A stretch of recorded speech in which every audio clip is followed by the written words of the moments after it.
जरा सोचिए, अगर इंसानों का अगला घर ये धरती नहीं बल्कि चांद हो तो?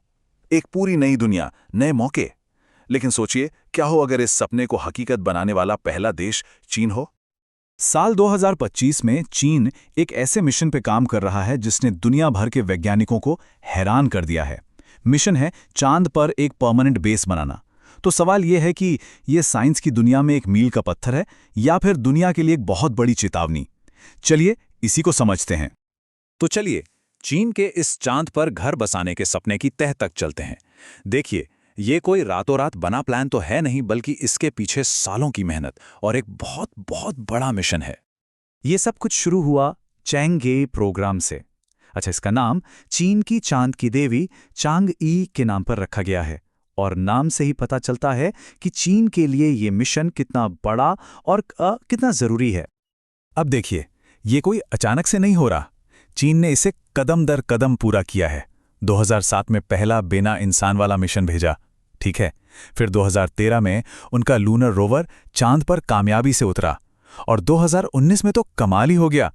उन्होंने चांद के उस हिस्से पर लैंडिंग की जहां आज तक कोई नहीं पहुंचा था। और अब 2025 में वो कुछ ऐसा करने जा रहे हैं जो अब तक सिर्फ कल्पना थी, मतलब चांद पर एक रोबोटिक रिसर्च बेस बनाना। तो सवाल यह है कि ये बेस बनेगा कैसे? आखिर चांद पर एक पूरा का पूरा बेस बनाना किसी साइंस फिक्शन फिल्म जैसा लगता है ना? लेकिन चीन के पास इसका एक बहुत ठोस प्लान है।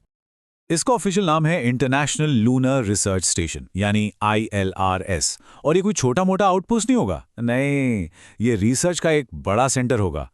चांद पर रिसोर्स बनाने का एक प्लांट होगा और भविष्य में इंसानी बस्तियों की नींव रखेगा। और इसे बनाया जाएगा एकदम फ्यूचर की टेक्नोलॉजी से। शुरुआती कंस्ट्रक्शन के लिए AI रोबोट्स और 3D प्रिंटिंग का इस्तेमाल किया जाएगा। खतरनाक रेडिएशन से बचने के लिए जमीन के नीचे बड़े बड़े डोम बनाए जाएंगे। पावर के लिए सोलर पैनल्स होंगे और सबसे कमाल की बात, वहां ग्रीन हाउस भी होंगे जहां खाना उगाने और ऑक्सीजन बनाने का काम होगा। सच में एक स्पेस विलेज जैसा। लेकिन चीन का यह सपना अकेले में पूरा नहीं हो रहा है। इसने दुनिया में एक नई दौड़ शुरू कर दी है और इस बार मुकाबला जमीन पर नहीं बल्कि अंतरिक्ष में है। और यहां ये नई स्पेस रेस एकदम साफ दिखती है। एक तरफ है नासा का आर्टेमिस प्रोग्राम, जिसका लक्ष्य 2026 तक इंसानों को चांद पर वापस भेजना है, और दूसरी तरफ है चीन का ILRS, जिसका लक्ष्य 2025 तक एक रोबोटिक बेस बनाना है। और यहां फोकस सिर्फ खोज पर नहीं बल्कि चांद पर परमानेंट मौजूदगी और वहां के रिसोर्सेज पर है।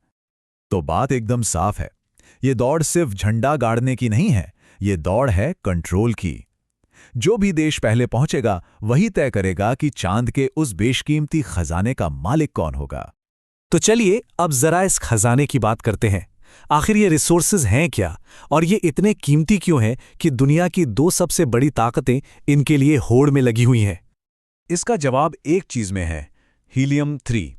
ये एक ऐसा दुर्लभ आइसोटोप है जो हमारी धरती पर तो ना के बराबर है, लेकिन चांद की सतह पर यह भरा पड़ा है और माना जाता है कि एक क्लीन न्यूक्लियर एनर्जी के लिए एक गेम चेंजर साबित हो सकता है।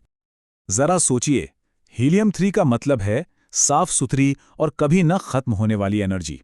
मतलब जिस देश के पास इसका कंट्रोल आ गया, वो सिर्फ चांद पर ही नहीं बल्कि धरती पर पूरी दुनिया की पावर सप्लाई को कंट्रोल करेगा। और इससे मिलेगी बेहिसाब जियोपॉलिटिकल, आर्थिक और सैन्य ताकत। ये बात इस दौड़ के दाव को और भी बड़ा बना देती है। जो भी इसे कंट्रोल करेगा वो सचमुच में दुनिया की पावर सप्लाई को अपने हाथों में रखेगा। ये सिर्फ एक बेस बनाने से कहीं ज्यादा बड़ी बात है।